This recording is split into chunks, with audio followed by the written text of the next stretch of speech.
All right, it's the morning of January 13th, 2026. Now turn right. And I find myself in Austin, Minnesota. After a restful stop at the Days At the Inn. end of the road, turn right onto 4th Street Northwest. Drove up from the Chicago area last night. Actually, I'm on my way to the National Music Museum in Vermillion, South Dakota. But this was a good place to stop, and I remembered that Austin is the home of the giant Hormel factory that, amongst other things, produces Spam. After a quick negotiation with the person who runs the museum, I made sure they were okay with me shooting video in there. Traffic light, turn left. So I'm going to do a little bit of a walkthrough of the Spam Museum here in downtown Austin.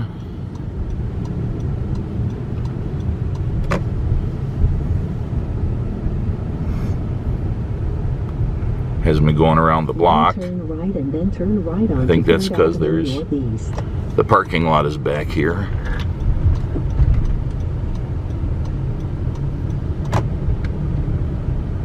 Now turn right and then you will reach your destination.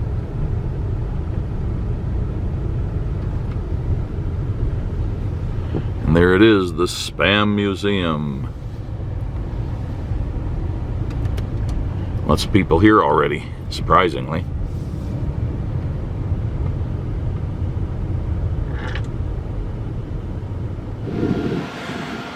I have been to the Spam Museum before, but it was many years ago, and it was actually right on the side of the factory itself.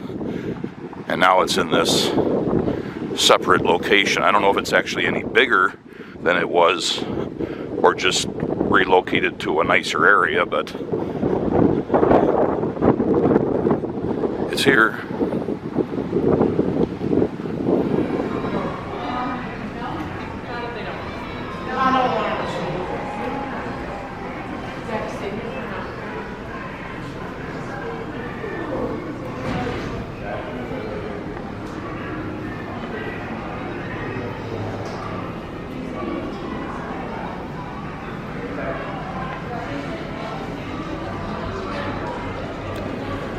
I'm hungry already.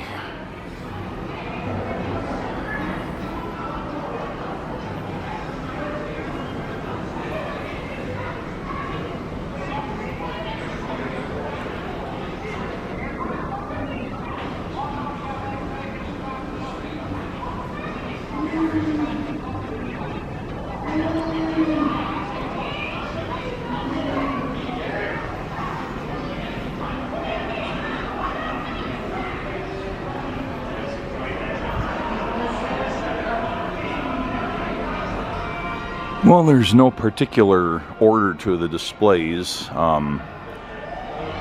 When I was here before, and they said this location's been open since 2016, so it's already, about 10 years in this location. And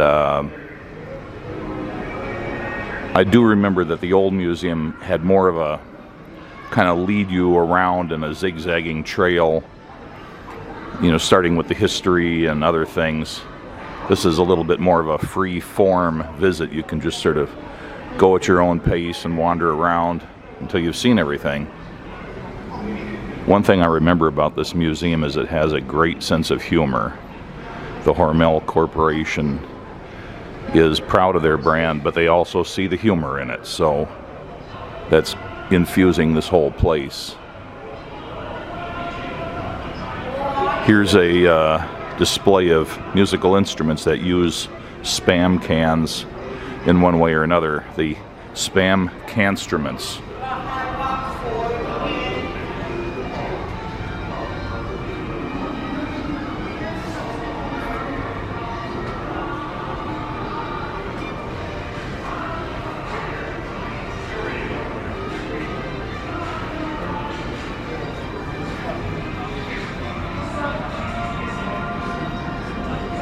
The Spamp.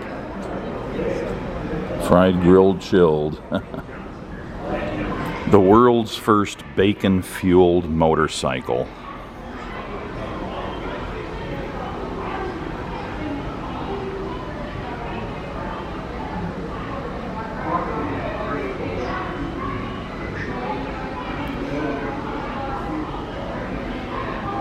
A 2011 Track T800 CDI manufactured by EVA Products. Frame is a Ducati 3-cylinder 800cc 425 pound Mercedes. Same engine as the Smart 442, I guess is what that is. Fuels B100 Black Label Bacon biodiesel. 100 miles per gallon.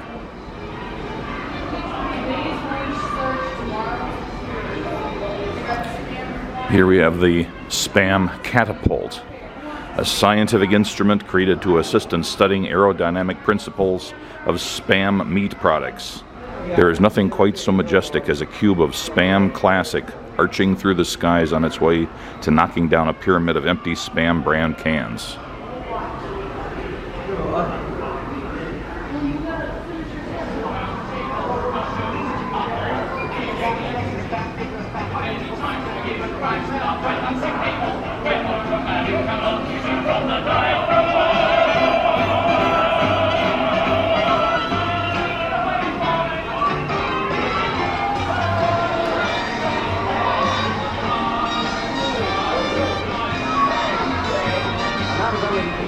This is a kids' play part of the museum. No kids in here at the moment.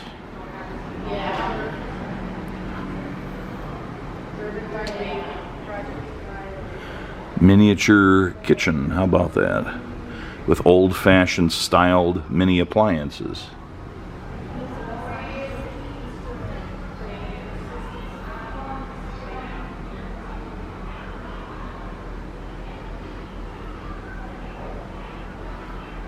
And a rubberized floor, very springy and soft.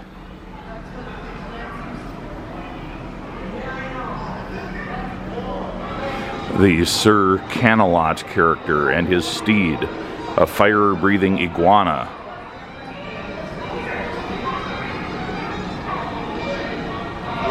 Monty Python's Flying Circus at the Spam Museum.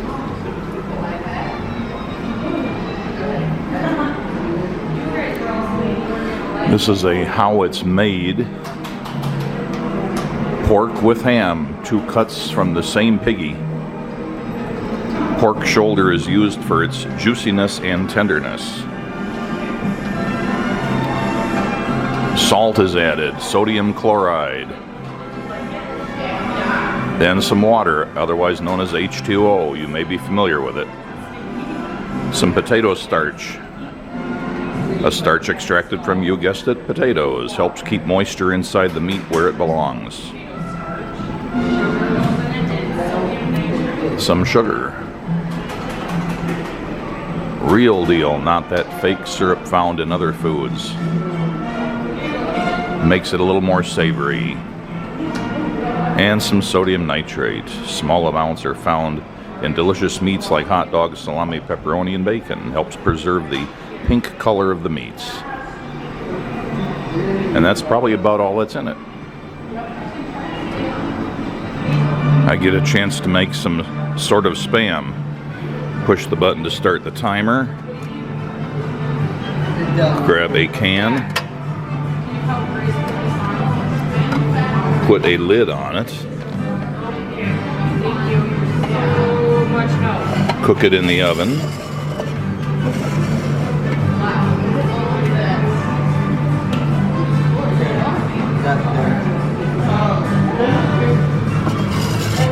You can put a label on it, an elastic label, which I'm not going to do right now, but you get the drift, and then you finally stop. Kids can have fun with this.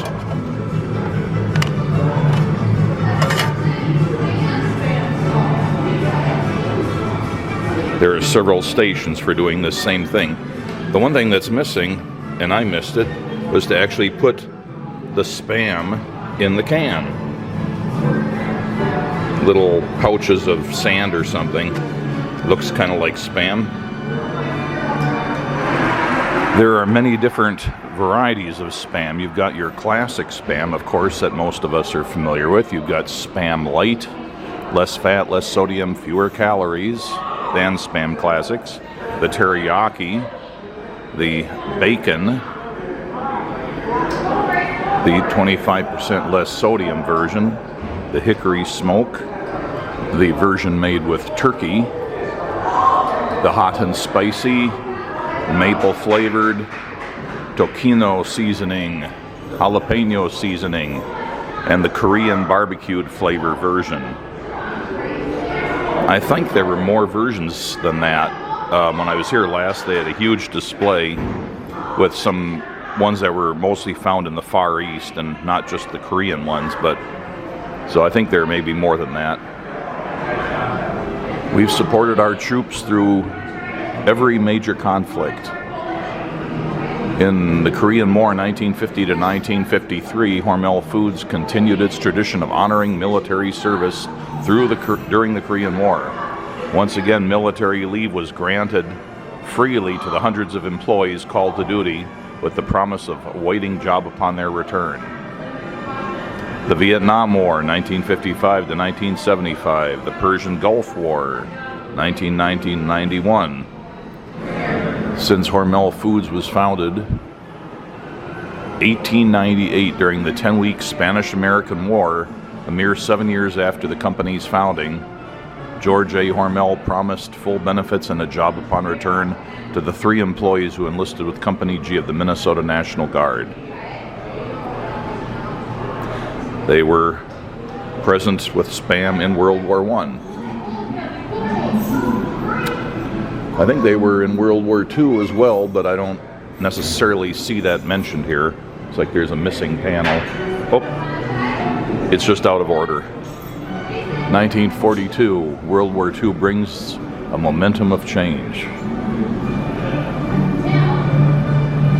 That's the Hormel Foods headquarters during the 1940s.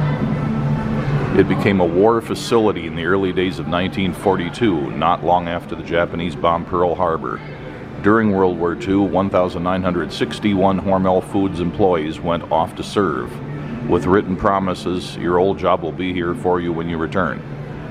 Nearly 1,300 women were hired to work the production lines during the war.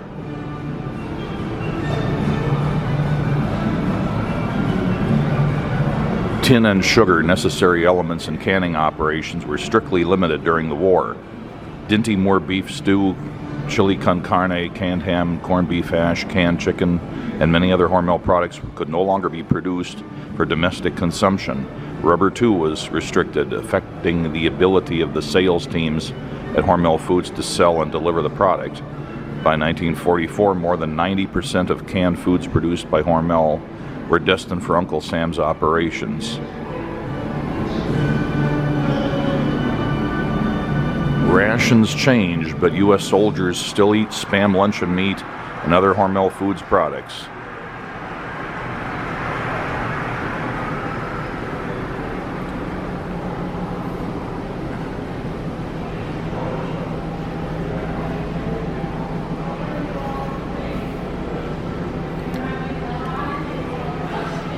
And this, by the way, is a 1945 Jeep Willys MB.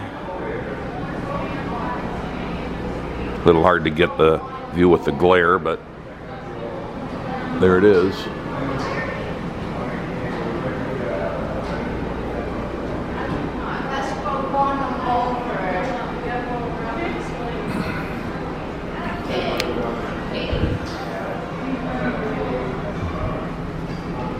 Various letters and other things, the Hormel News Magazine,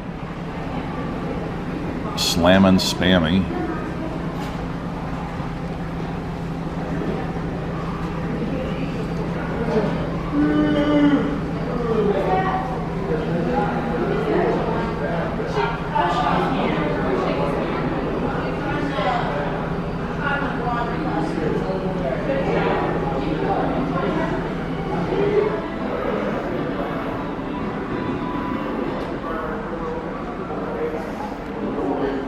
Explore spam products around the world.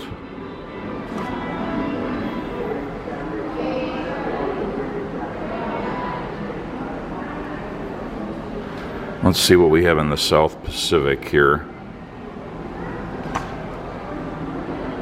Panama.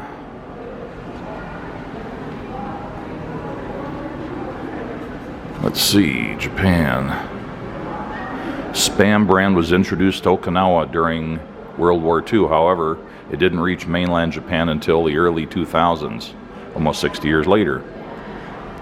The most beloved spam products recipe is Goya Chenpuru, which is an Okinawan stir-fry consisting of bitter melon, diced spam classic, tofu, and egg. Reminds me of the time I climbed Mount Fuji. That was a long time ago. What else do we have? In Guam, spam was introduced to Guam when the U.S. liberated the island during World War II. Post-war spam products were an essential source of protein due to food shortages experienced during the war.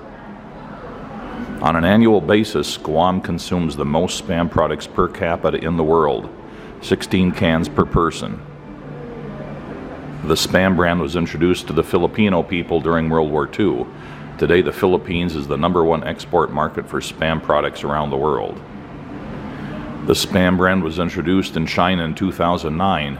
Due to the sizable opportunity in the Chinese marketplace, Hormel Foods built a plant in China for in-country spam production. It's a staple food in China. Spam has been in Australia since the 1960s.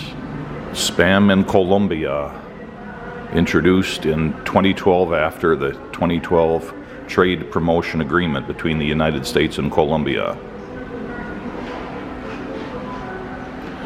Hawaii consumes more spam products than any other state, 8 million plus cans a year.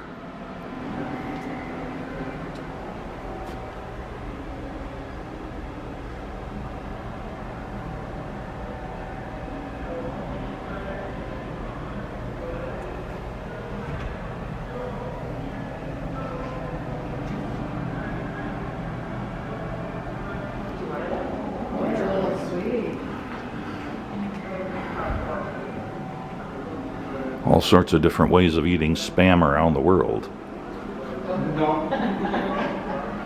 Over 12 varieties of spam products are sold in over 20 countries between Mexico, Central America, South America, and the Caribbean. Panama consumes the most spam products in Latin America. The U.S.-Mexican border is 30,903,840 spam product cans long. Interesting statistic.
There's some Hormel history here.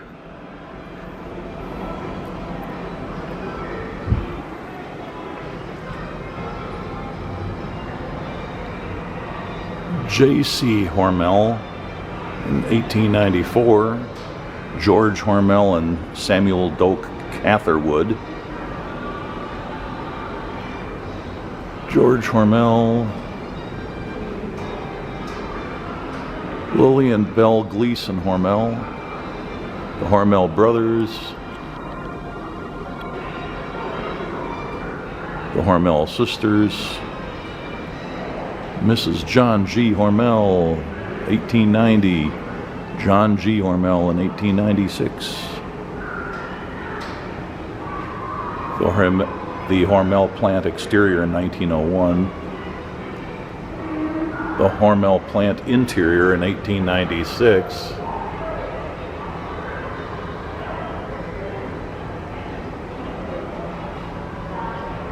the first plant addition in 1894, group picnic in 1903, the main office in 1901,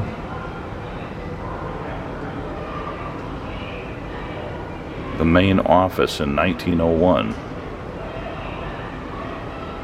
early Austin, Minnesota.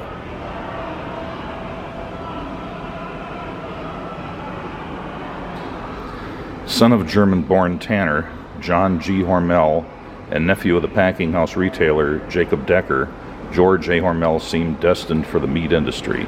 He cashiered, delivered, butchered, packed, and shipped meat. He traveled buying hides and wool. On the road, George often gambled at cards and often lost. Finally ready to settle down, he landed in a town he found enchanting, Austin, Minnesota. He put aside the cards and made bets on the success of his meatpacking business. By 1891, George A. Hormel and Company had formed. Its first employee was George Patterson, but the firm soon came to include many members of the Hormel family. George A. Hormel married Lillian Bell Gleason in 1892. She worked in the business until their son J.C. Hormel was born.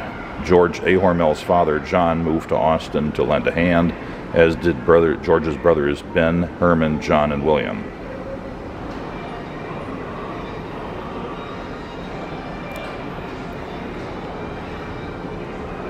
In 1927, the start of a vital part of the company's history, flavored sealed canning began at Hormel Foods with ham. This product set the standard for many shelf-stable products to come.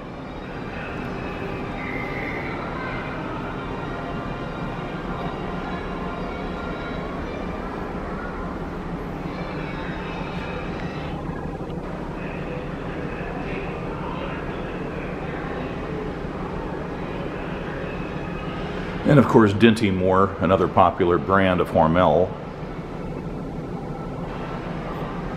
providing solutions for Depression-era challenges. Hormel Foods created Dinty Moore Beef Stew, a meal hardworking European immigrants would enjoy. And of course, their chili.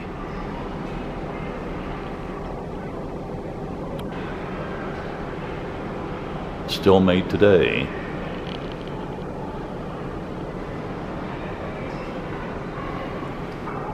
Inspired by south-of-the-border food, Hormel Foods created chili con carne in a can, surprising the company when it quickly gained nationwide acceptance. 1935.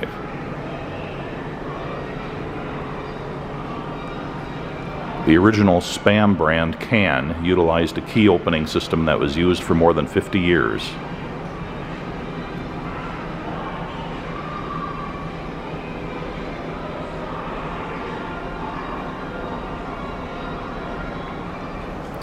Bunch of historic cans.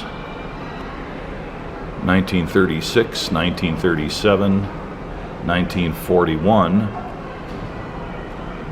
1950,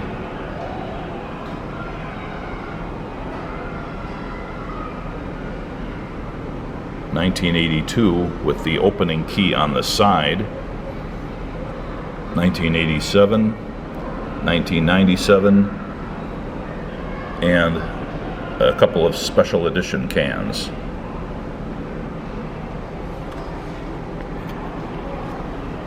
If J.C. Hormel was going to get canned luncheon meat to succeed, he would need to sell it in a consumer-sized can with a trademark name.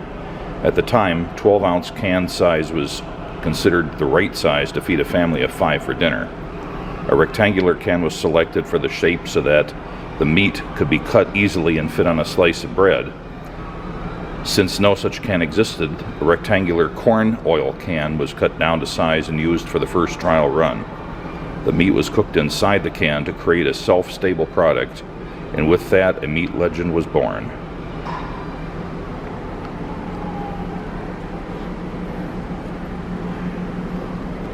Post-war America was treated to the Hormel girls, a traveling promotional sensation. The extravagant musical and sales troupe canvassed the country in their fleet of white Chevys, spreading the Hormel message via store appearances and a popular network radio show.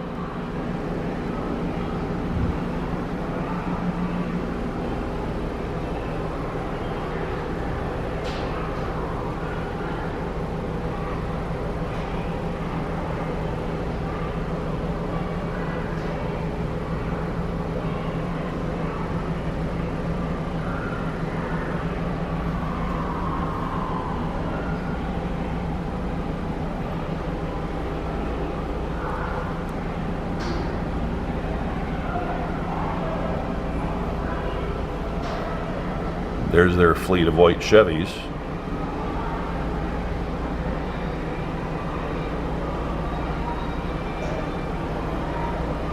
Going house to house, I guess.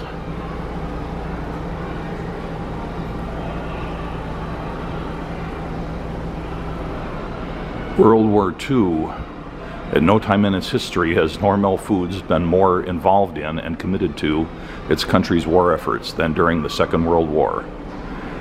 1942 saw the introduction of the first military K-ration, the much maligned but life-saving battlefield meal.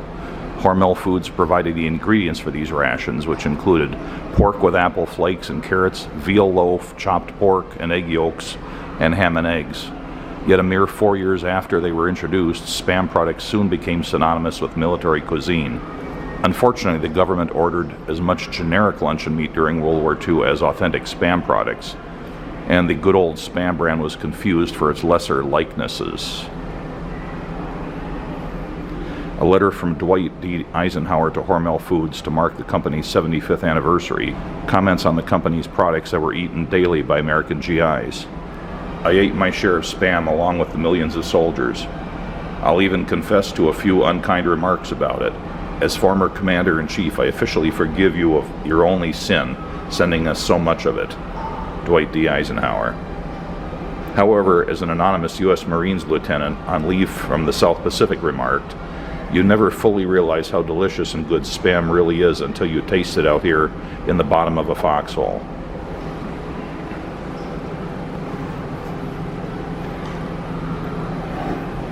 I may have seen most of it at this point, but wandering around, I've got to make sure I didn't miss some cubbyhole somewhere.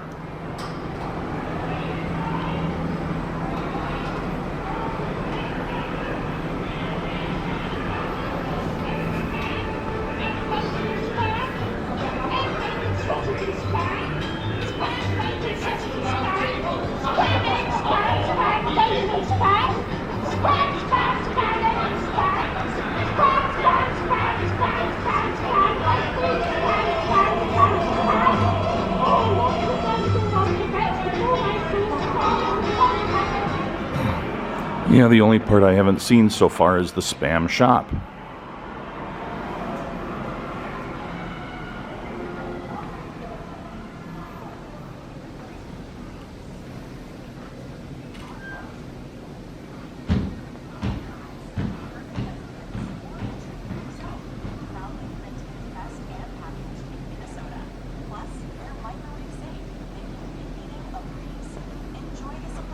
You can even build a sort of a Lego-like Spam can, although it doesn't say Lego on it anywhere that I can see, so I guess it's some other system, but Lego-like for sure.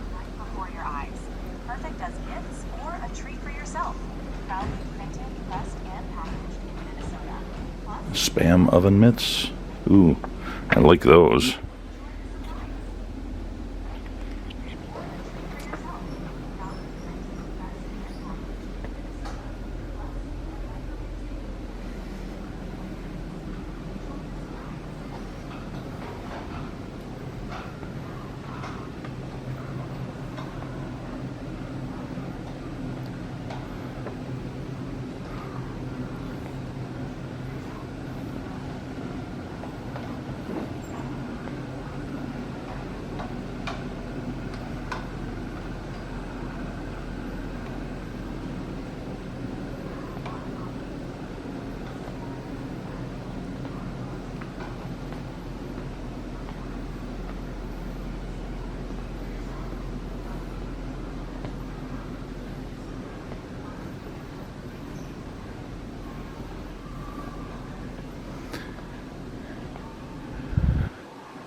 Hats and flip-flops.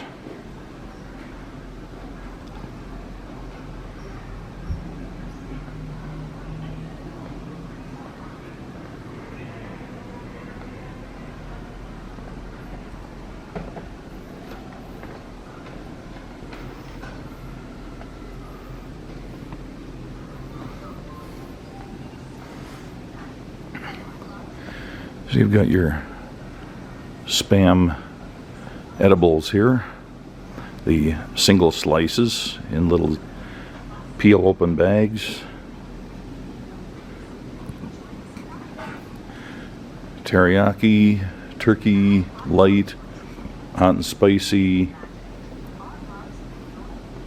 hickory smoke, bacon, Korean, more classic,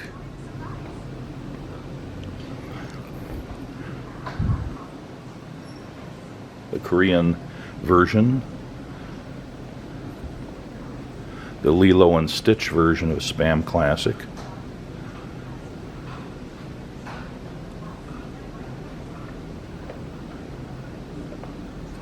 maple, jalapeno, and the variety pack. The variety pack includes one classic, one teriyaki, one light, one tocino, one hickory smoked, one hot and spicy, one turkey, one maple, one bacon, one jalapeno, one low sodium, and one Korean.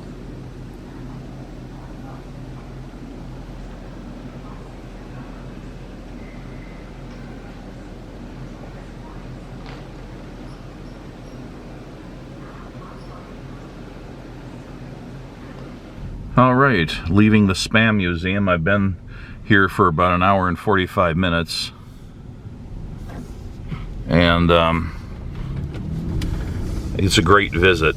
If you're in the area, you definitely should stop.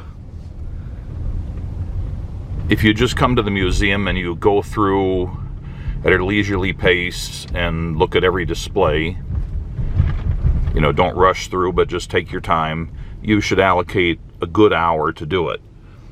Now, if you've got antsy kids or somebody along and they don't want to be entertained with just, you know, simple playing in the playroom they have there or the other displays that are kids-friendly, the majority of it is not dumbed down to children, unlike a number of other museums. It's really satisfying for adults to see some of the fine points of the production and the history and how Spam was used, and so on. Definitely a good museum in that way, but I wouldn't plan on coming here if you can't allocate an hour to see it. Traffic light, turn right.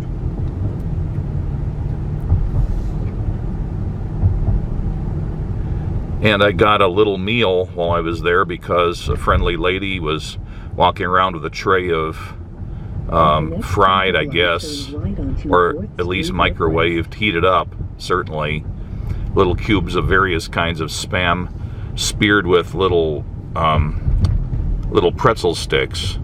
You just pop the whole thing in your mouth and snack. So just waiting around there, the time I did, I was able to try out a number of different Spam products, and that's all very delicious and enjoyable, so it was a nice touch. After a quarter of a mile, turn left to join the I-90 West.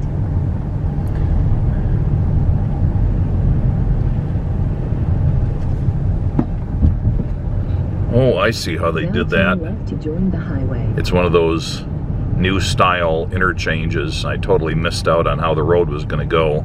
So I need to do a U-turn to get on the interstate. Now turn right and then keep right. After 600 feet, turn right to join the I-90 West towards Albert Lee.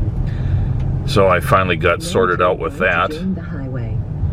I was expecting a regular left turn lane and it wasn't there, and by the time I realized what had happened, I was already past it.